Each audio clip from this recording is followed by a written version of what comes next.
नमस्कार, मैं हूं पवन त्यागी।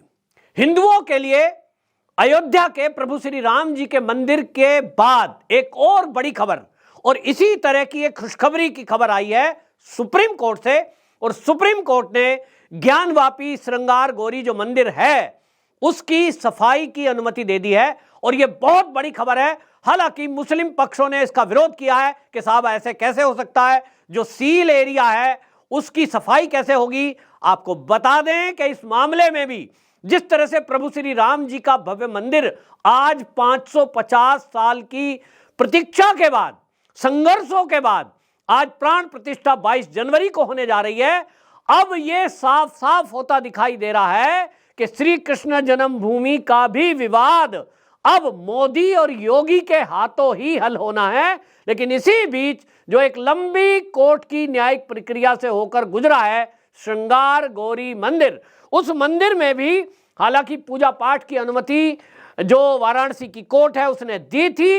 लेकिन आपको बता दें कि अब इस मामले में हुआ यह था कि 21 जुलाई 2023 को जो जिला जज हैं वाराणसी के, सुप्रीम कोर्ट की गाइडलाइन के बाद ही वहां केस पहुंचा था और डॉक्टर अजय कृष्ण ने इसमें कार्बन डेटिंग कराने का आदेश दिया था। और उन्होंने कहा था कि शिवलिंग को छेड़े बिना वजू खाना, जिसको मुस्लिम पक्षकार कह रहे हैं, उस वजू खाने को बिना छेड़े कार्बन डेटिंग कराई जाए और उसका सर्वे करा दिया जाए। उसकी विस्तृत रिपोर्ट जज ने मांगी थी।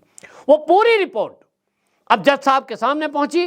तो अब सुप्रीम कोर्ट में यह एप्लीकेशन लेकर के जो मंदिर के पक्षकार हैं वकील विष्णु शंकर जैन, उन्होंने सुप्रीम कोर्ट में सीजेआई की अध्यक्षता की खंडपीठ में यह एप्लीकेशन लगाई कि देखिए कार्बन डेटिंग में और जो सर्वे हुआ है उसमें ऊपरी तौर पर जो सर्वे की टीम थी उसको देखने में पता लग ही गया है कि मंदिर के साक्ष्य मिले हैं। और इसीलिए जो अभी तक हिंदू पक्षकार ये कहता आया है कि जो वजू खाना है जिसमें बीच में वो शिवलिंग के आकार का, जिसको ऊपर से सीमेंट कुछ रख करके और फवारा बताया जा रहा है, असली में वो एक शिवलिंग है। और वो शिवलिंग को ढकने के लिए वहां वजू खाना बना दिया गया। वो शिवलिंग इतना बड़ा बताया जा रहा है कि उसको हिलाया नहीं जा सका, खोदा होगा और काफी बड़ा शिवलिंग है। एक अनुमान के अनुसार जो पुरातन हमारे शास्त्र हैं और जो इतिहासकार हैं वो बता रहे हैं कि ये लगभग 8 फीट तक का भी शिवलिंग है, ऐसा बताया है। तो जमीन के ऊपर 4 फीट नीचे है। और ये इसलिए जांच होना बड़ा जरूरी है। तो सुप्रीम कोर्ट ने अब यह कह दिया सीजेआई की खंडपीठ ने कि ठीक है, उसके अंदर पानी भरा है, वो सील है, लेकिन उस पानी को हटाया जाए। क्योंकि यह देखना बड़ा जरूरी है, अगर वो फवारा होगा तो वहां पानी का पाइप दिखेगा, पानी का पाइप जा रहा होगा, नहीं जा रहा है। हालांकि ये सब अनुमान ये बताया भी जा रहा है कि भैया ये जो है आज का नहीं है। जो मस्जिद तोड़कर बनाई गई थी ये 1669 ईस्वी में बनाई गई थी। 350 साल पहले यहां आक्रमणकारी औरंगजेब आया था। उसने, जैसा अयोध्या में बाबर आक्रमणकारी था, उसने वहां हिंदुओं का अपमान करने के लिए राम जी का मंदिर तोड़ा और ऊपर की गुम्मद को मस्जिद का शेप दे दिया। ठीक इसी तरह यहां मंदिर को तोड़ा और यहां बीच में मस्जिद की शेप दे दी। साफ साफ दिखाई दे रहा है। लेकिन कुछ मुसलमान हैं कि वो अड़े हुए हैं। एक तरफ हिंदू मुस्लिम भाई भाई की बात करेंगे, भाईचारे की बात करेंगे, सेकुलरिज्म की बात करेंगे, लेकिन हम 2-3 मंदिर पर अगर दावा कर रहे हैं कि भैया कई हजार मंदिर इस देश के तोड़ दिए गए, हमें जरा 2-4 मंदिर दे दो भाई। भगवान राम, भगवान कृष्ण, भगवान शंकर, हमारे ये 2-3 ही तो इष्ट हैं। लेकिन ना, इस पर अड़ेंगे तो फवारा बताएंगे। अब सवाल यह है 335 साल पहले भैया फवारा कहां होता था? क्या पानी की मोटर थी? क्या पाइप थे? आप सोच रहे हैं कि एक पत्थर के बीच में आप सीमेंट का कुछ शेप बना देंगे और यह कहेंगे कि यहां से पानी निकलता था 350 साल पहले। कैसे संभव है? फिर अड़े हुए हैं तो जांच होना जरूरी है। दूध का दूध, पानी का पानी हो जाएगा। तो अब इसीलिए सुप्रीम कोर्ट ने बाकायदा सीजेआई साहब की खंडपीठ ने अब यह तय कर दिया कि जो जिला जज हैं वाराणसी के, वो उनकी उपस्थिति में इसकी जांच होगी। बाकायदा वीडियोग्राफी कराई जाएगी और उसकी सफाई में शिवलिंग को या वजू खाना पूरा जो है उसके स्ट्रक्चर को कोई हाथ नहीं लगाएगा। केवल आदेश ये दिया गया है कि उसका पानी साफ किया जाए, और अगर उसमें गाद बैठी हुई है, गंदगी नीचे बैठी हुई है, जैसा कि पहले भी हमने देखा है कि उसकी सफाई हुई थी, उस गाद को, गंदगी को हटाया जाए ताकि ये पता लग सके नीचे पाइप है या नहीं। और उसकी विस्तृत रिपोर्ट डीएम साहब की निगरानी में जब ये जांच होगी, वो रिपोर्ट सुप्रीम कोर्ट पहुंचेगी। अब इसके बाद उसकी खुदाई की परमिशन मांगी जाएगी। जैसे कि अयोध्या में जब तक वो ढांचा नहीं गिरा, उसकी खुदाई नहीं हुई, तब तक तो जो हमारा सर्वेक्षण विभाग है, वो पुरातत्व सर्वेक्षण विभाग ये नहीं बता सकता था कि नीचे, जमीन के नीचे मंदिर के अवशेष हैं कि मस्जिद के। और इसी तरह से हालांकि ज्ञानवापी श्रृंगार गौरी में साफ साफ दिखाई दे रहा है, एक तरफ दीवार दिखती है, वो दीवार टूटी हुई दिखती है, और जो दीवार में जगह बनी होती है जिसको आला बोलते हैं गांव की भाषा में, वहां देवताओं की मूर्तियां हैं, बिल्कुल स्पष्ट है।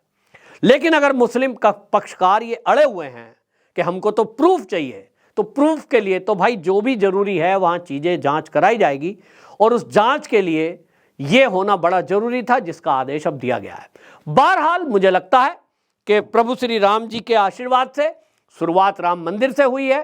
संघर्ष बहुत पुराना है, लेकिन जैसा मैंने कहा, यह भी संघर्ष 350 साल से चल रहा है। जब से वो आक्रमणकारी औरंगजेब गया, उसी के बाद से ये चल रहा है।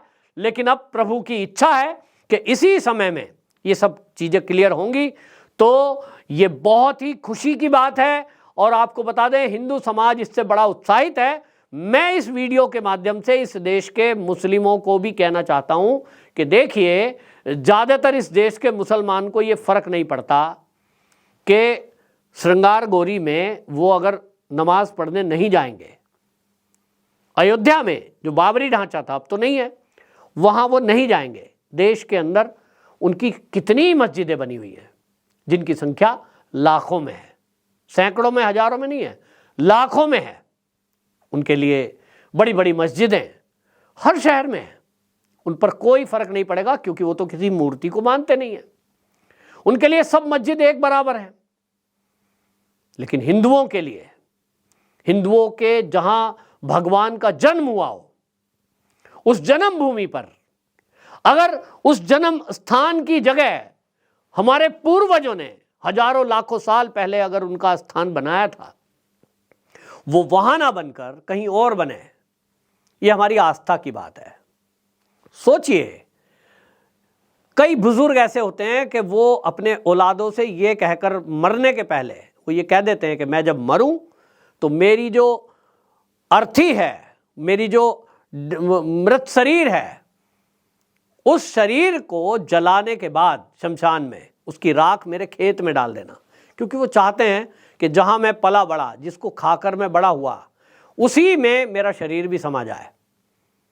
इसी तरह हर सनातनी की, हर हिंदू की एक आस्था है कि जहां भगवान का जन्म स्थान है, उस जन्म स्थान पर कभी वो जब 1 लाख साल पहले हुए हों, 10,000 साल पहले जन्म लिए हों, जब उनका जन्म हुआ है, वो उस मिट्टी में घूमे फिरे हैं, खेले हैं, तो उससे वो जगह चार्ज है।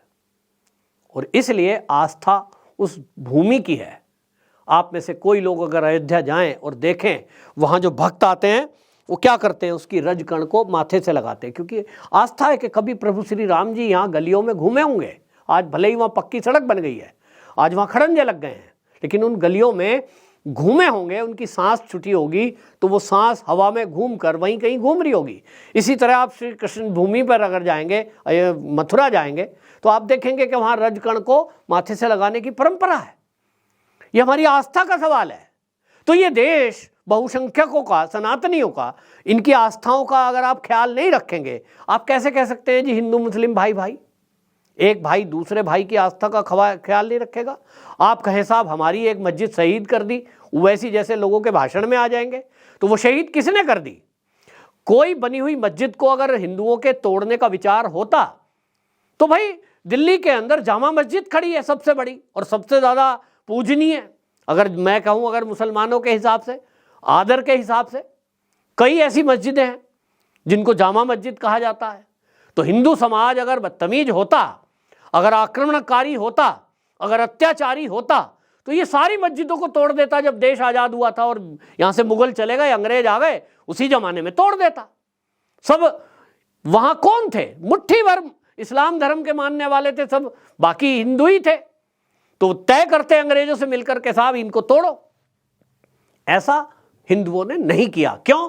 क्योंकि किसी के भी धर्म को चोट पहुंचाना किसी भी सनातनी का ये धर्म हो ही नहीं सकता।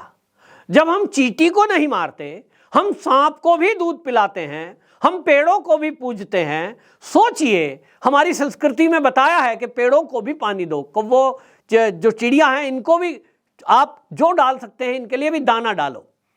हम जब सांप को नहीं मारते तो इंसान को क्यों मारेंगे? ये हमारी परंपरा नहीं है। हम किसी के धार्मिक स्थल को क्यों तोड़ेंगे? ये हमारी परंपरा नहीं है।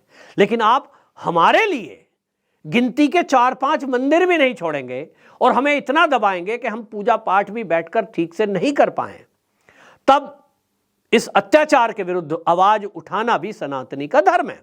और इसीलिए अयोध्या हो, मथुरा हो या काशी, फिर उसके लिए समाज जब उठ खड़ा होता है, तब फिर प्रभु श्री राम जी की शक्ति, श्री कृष्ण भगवान की शक्ति, शंकर भोले की शक्ति उनसे वो काम करा देती है जो इस क्षेत्र में हो रहा है। अच्छा होता अभी साफ सफाई का काम का आदेश सुप्रीम कोर्ट ने दिया है, अभी भी समय है मुस्लिम समाज आगे आकर ये कहे कि हिंदुओं, ये आपकी पूजने की स्थान है जो हमें आंखों से भी दिख रहा है। चलिए, आप मांग रहे हैं, अब हमारा अपना पूजा का स्थल जो मस्जिद है हम कहीं दूसरी जगह बना लेते हैं।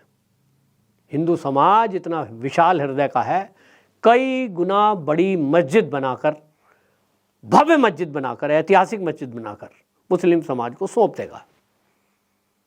लेकिन वो कब होगा?